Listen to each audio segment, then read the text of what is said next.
ওং নমো নারায়ণায়। দেখুন, বার অনুযায়ী আমাদের একটা খাওয়ার প্রচলন আছে।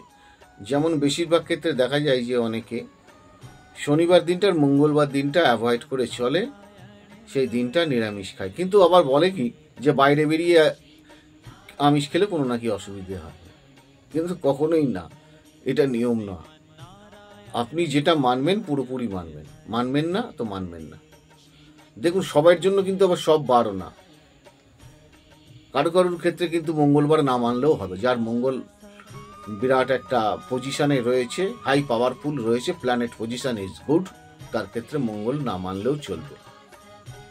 কিন্তু অনেক সময় মানা হয় কেন? যাতে গ্রহটা রুষ্ট না হয়, যাতে তুষ্ট থাকে। বা প্রতিকার করি আমরা, এই যে পাথর পড়ি, তার কারণটা কি? তাকে তুষ্ট করার জন্যই পড়া হয়, তাকে প্রণাম করা হয়, তার গায়ত্রী মন্ত্র জপ করা হয়, তার ধ্যান করা হয়। এই কারণেই এইগুলো করা। কেউ বৃহস্পতিবার দিন নিরামিষ খায়, অবশ্যই খাবেন। আপনার যদি বৃহস্পতি খারাপ থাকে তাহলে আপনি সেই দিনটা নিরামিষ অবশ্যই খাবেন। এটার নিয়ম হচ্ছে, আমি আপনাদের গোদা বাংলা বলে দিচ্ছি, পরিষ্কার কথাই আপনারা জেনে রাখুন। যার যে গ্রহটা ডিস্টার্ব আছে সেই দিনটা নিরামিষ খাবেন। নিরামিষ খাওয়ার অর্থ হচ্ছে নিরামিষ, মানে ঈশ্বরের সাথে মেশা। অতএব আপনি বাড়িতে এসে তেল ঝাল মশলা দিয়ে খেলেন, নিরামিষই খেলেন, চলবে না, নিয়ম না। তেল চলে না, ঘিয়ে রান্না করা চলে, যদি না হয় ডালডাই খেতে পারেন, একবেলা অন্ন এবং বিষান্ন অন্ন, আতপ চালে, এবং রাত্রির দিকে রুটি পরোটা খাওয়া যেতে পারে। সেটা সর্ষের তেলে ভেজে নয়, ঘিতে বা ডালডাতে করুন, বা সাদা তেলে খান, এতে কোনো অসুবিধা নেই।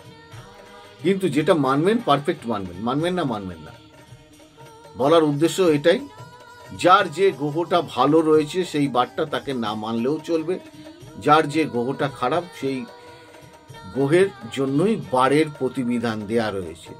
সবার ক্ষেত্রে শনি খারাপ না, সবার ক্ষেত্রে মঙ্গল খারাপ না, সবার ক্ষেত্রে রবি খারাপ না। কিন্তু শাস্ত্রে কি বলছে? শাস্ত্রে বলছে রবিবারাহ নিরামিষ আহার, তার মানে রবিবার দিন প্রতিটা মানুষকে নিরামিষ খেতে হয়, নিয়ম। কিন্তু তার উল্টো হয়ে গেছে জগতে। এখন রবিবার দিনই দেখবেন আপনি মাছের দোকান, মাংসের দোকানে বেশি ভিড় করে মানুষকে। তো যাই হোক, সেটা মানুষের রুচি ব্যাপার, খাওয়াটা ও ব্যাপারে আমি কিছু বলবো না। তবে আমি গ্রহের প্রতিকারের ব্যাপারেই আমি শুধু বলছি যে যার যে বারটা অশুভ রয়েছে সেই বারটাই মানবেন, সেই গ্রহের বারটাই মানবেন, তাতে আপনারা রেজাল্ট পাবেন। আর যেটা বললাম যে নিরামিষ খাবারটা, সর্ষের তেলে রান্না একদম চলবে না। যে যে বারটা মানছেন মাথায় থাকে যাবে, কেন সর্ষের তেলের মধ্যে শনি অবস্থানরত হয়। বুঝতে পেরেছেন? কথাগুলো বুঝে চলুন। ঈশ্বর আপনাদের মঙ্গল করুন। সকলে ভালো থাকুন। লাইক, শেয়ার, সাবস্ক্রাইব করুন। অনুষ্ঠানগুলো দেখুন, আরও অনেক কিছু জানাবেন।